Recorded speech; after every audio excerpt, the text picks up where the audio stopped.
नारसिंही ऊ श्याम पक्ष ज्वाला जिह्वे कराला दनिष्ट्रे कालरात्रि प्रत्यंगिरे क्षा हरि हूँ फट रूपमंडन। यह मंत्र कई बीज मंत्रों से बना है जो माँ प्रत्यंगिरा के शक्तिशाली पहलू का प्रतिनिधित्व करते हैं। यह मंत्र नकारात्मक शक्तियों को दूर करने के लिए एक शक्तिशाली ढाल की तरह है। नारसिंही को प्रत्यंगिरा, नारसिंहिका, दक्ष विनाशिनी और भैरव पत्नी के रूप में जाना जाता है। नार का अर्थ है मानवी और सिंह का अर्थ है सिंह। इस प्रकार नारसिंही या नारसिंहिका का मतलब होता है शेर और मानव का संयोजन, जो अच्छे और बुरे के संतुलन का प्रतीक है। शिव के शरभ अवतार से जुड़ी होने के कारण वे भगवान शिव और मां काली की संयुक्त विशेषताएं के साथ शिव और शक्ति के मिलन का प्रतिनिधित्व करती है। नारसिंही विष्णु के समान नील वर्णी और उनके सिर पर सर्प की छतरी है।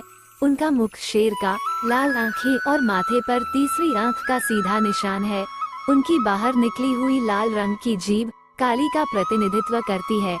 वह लाल साड़ी पहनती है और मानव मुंडमला या भारी फूलों की माला से सुशोभित है। उनके घने बाल सिर पर खड़े हुए हैं और शिव की तरह ही अर्धचंद्र से सुशोभित एक रत्न जड़ित मुकुट है।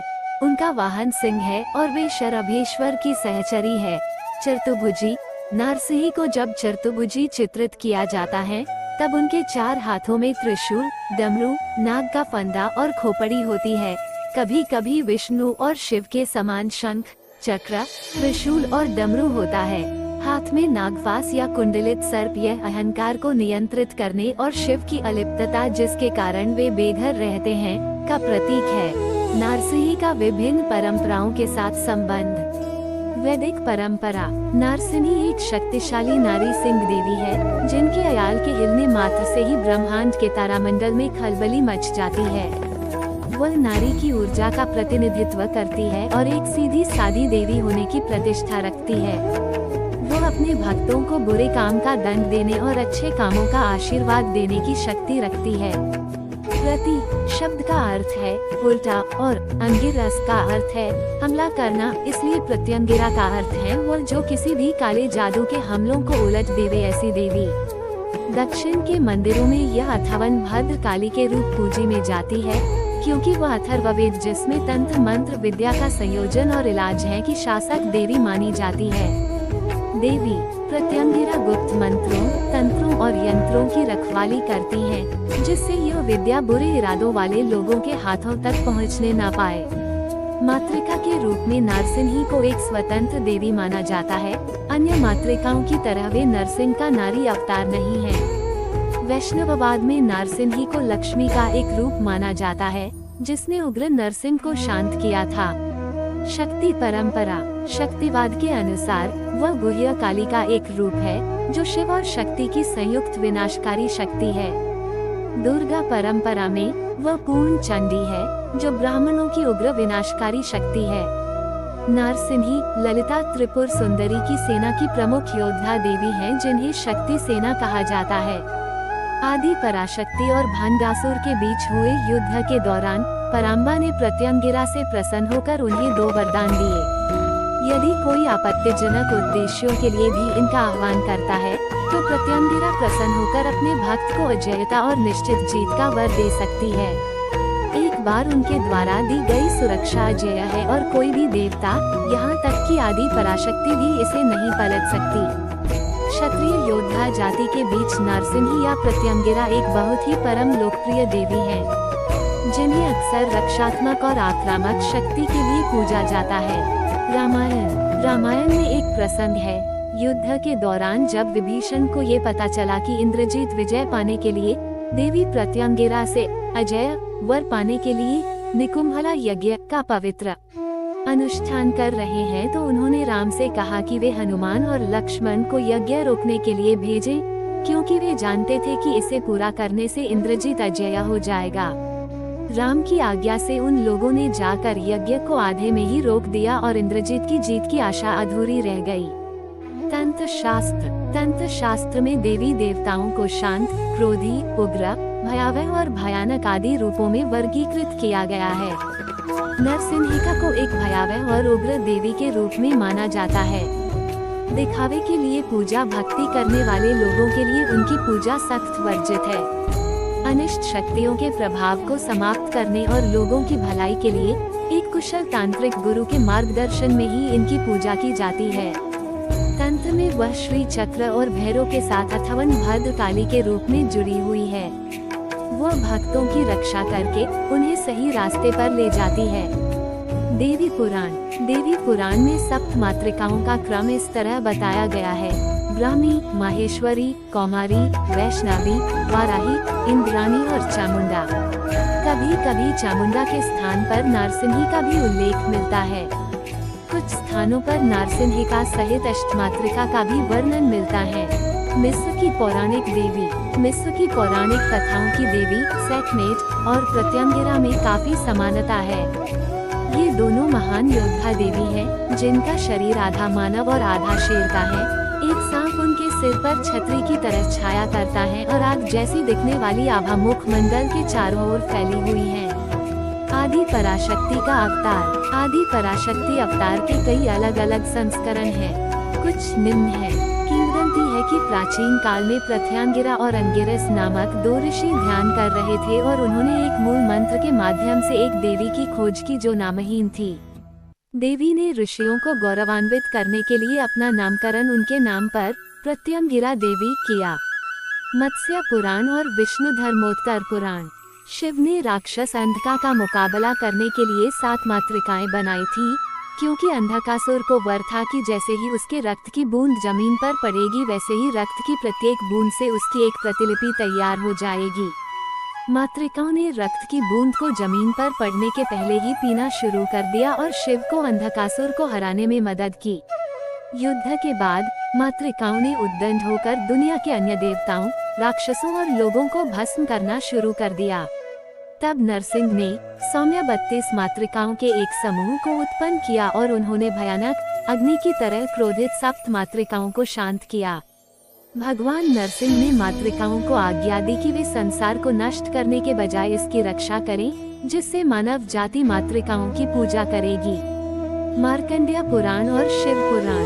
त्रेता युग की शुरुआत में विष्णु ने उद्दंड राजा हिरण्यकश्यप को मारने के लिए नरसिंह का अवतार लिया। उसे मारने के बाद वे अपने गुस्से को रोक नहीं पाए और दुनिया को नष्ट करना शुरू कर दिया। उसे शांत करने के लिए भगवान शिव शरभ के रूप में आए, जो एक पक्षी पशु मानव का मिश्रण था। नरसिंह उनके जवाबी हमले के लिए 2 मुखी पक्षी गंधभेरुंड बन गए। दोनों पक्षी दुनिया को आतंकित करते हुए एक लंबे समय तक लड़ाई लड़ते रहे, लेकिन कोई समाधान नहीं मिला। ये देखकर सर्वेश्वर ने शिव के भैरव का भयंकर रूप धारण किया और अपनी तीसरी आंख से शक्ति का आह्वान किया। नारसिंही में विष्णु, शिव और शक्ति की संयुक्त शक्ति थी और वह उन सब से भी अधिक शक्तिशाली थी। उन्होंने घोर गर्जना की, जिससे शरभ और गंधभेरुंड घबरा गए और उन्होंने लड़ना बंद कर दिया। उसके बाद वे नरसिंह की गोद में बैठ गई, जिससे धीरे धीरे नरसिंह का क्रोध शांत हो गया। शरभ अवतार। हिंदू अवधारणा के अनुसार शिवजी का शरभ अवतार सिंह और पक्षी दोनों ही के समान गुणों से युक्त माना गया है। शिवजी का शरभ अवतार शर्भेश्वर, सर्वेश्वर मूर्ति और शर्भेश्वर मूर्ति के नाम से भी प्रसिद्ध है। विभिन्न पुराणों में शरभ अवतार के रूप का अलग अलग वर्णन है। संक्षेप में शरभ पक्षी के शरीर का रंग सुनहरा है। उनका शेर का मुख, पक्षी के सदृश 2 मजबूत पंख, 2 लाल आँखें, पैने लंबे नाखून, 8 पैर, कठोर जबड़े के किनारों में स्थित 8 गजदंत हैं, जो और भी प्रलयनकारी प्रतीत होते हैं। उनके सिर पर जटाओं से युक्त केशों के समूह पर मुकुट है और एक बड़ी पूंछ है। उनकी भव्य काया है और वे बहुत ही तेजी से गमन करते हैं, जिससे एक तेज ध्वनि उत्पन्न होती है।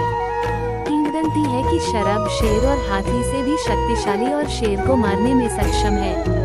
शरभ का धड़ पुरुष का निचला हिस्सा एक शेर की तरह और कंधे पक्षी की तरह है। जनश्रुति है कि हिरण्यकश्यप के मारने के पश्चात भी जब नरसिंह का क्रोध शांत नहीं हुआ, तब शरभ उन्हें अपने पंजे में दबोचकर आकाश में ले उड़ा। इसलिए शरभ को अपने मानव रूप में नरसिंह को हाथ में ले जाते हुए दिखाया जाता है। गंधभेरुंड अवतार। हिंदू पौराणिक कथाओं में गंधभेरुंड को बरुंडा के नाम से भी जाना जाता है, जो बाज और पक्षी का मिश्रण है। वो जादुई शक्तियों वाला 2 सिर वाला पक्षी है जिसका धड़ गरुड़ का है और वे अपनी चोंच और पंजे में एक हाथी को पकड़े हुए दिखाई देते हैं। उनमें विनाश की अंतिम शक्तियों से निपटने के लिए अपार शक्ति है। बेलूर और कर्नाटक के कई मंदिरों में गंधभेरुंड पक्षी को विष्णु के अवतार के रूप में पूजा जाता है और उन्हें दक्षिण में शैव मंदिरों में उत्सव की मूर्तियों के रूप में देखा जा सकता है। हिरण्यकश्यप को मारने के बाद भगवान विष्णु क्रोधित हो गए और उन्होंने जो कुछ भी रास्ते में आ रहा था उसे नष्ट करना शुरू कर दिया। उन्हें शांत करने के लिए भगवान शिव ने, जो नारायण के प्रिय थे, शरभ अवतार के रूप में अवतार लिया। लेकिन नरसिंह शांत होने के बजाय और अधिक क्रोधित हो गए और शरभ से लड़ने के लिए गंधभेरुंड के रूप में अवतार ले लिया। 18 दिनों तक उन दोनों में घोर संघर्ष हुआ। तब शरभ ने प्रत्यंगिरा को अवतरित किया और उन्होंने आकर नरसिंह को शांत किया। राजकीय प्रतीक। महान इतिहासकारों के अनुसार गंधभेरुंड का पहली बार विजयनगर के सिक्कों पर इस्तेमाल किया गया था। तब से उन्हें कई अन्य हिंदू राजवंशों ने अपने सिक्कों में प्रतीक के रूप में उपयोग किया। मदुरै क्षेत्र में कई सिक्के पाए गए। उन पर 2 सिर वाला पक्षी जिसकी चोंच में सांप है की आकृति का स्पष्ट देखा जा सकता है। गंधभेरुंड मैसूर की रियासत का शाही चिन्ह है और आज ये कर्नाटक राज्य सरकार का आधिकारिक प्रतीक है। पाठांतर एक ऊ शर्वेश्वरा शर्वेश्वरा शांता कारिणी विद्महे उग्र नरसिंह शक्ति स्वरूपिणी धीमहि तन्नो श्री प्रत्यंगिरे देवी प्रचोदयात्। पाठांतर 2 ऊ अपराजिताय विद्महे प्रत्यंगिराय धीमहि तन्नो उग्रा प्रचोदयात्। पाठांतर 3 ऊ प्रत्यंगिराय विद्महे शत्रुनिशुथिन्ये धीमहि तन्नो देवी प्रचोदयात्। अगर नारसिंही माता की वीडियो आपको अच्छी लगी हो तो प्लीज लाइक शेयर सब्सक्राइब कर देना। नारसिंही माता का आशीर्वाद आप पर और आपके बच्चों पर सदा ऐसे ही रहेगा। नारसिंही माता की कहानी में कुछ भी गलती हो गई हो तो प्लीज क्षमा कर देना। माता के लिए लाइक शेयर सब्सक्राइब प्लीज कर देना। जय मां नरसिंही। Thank you.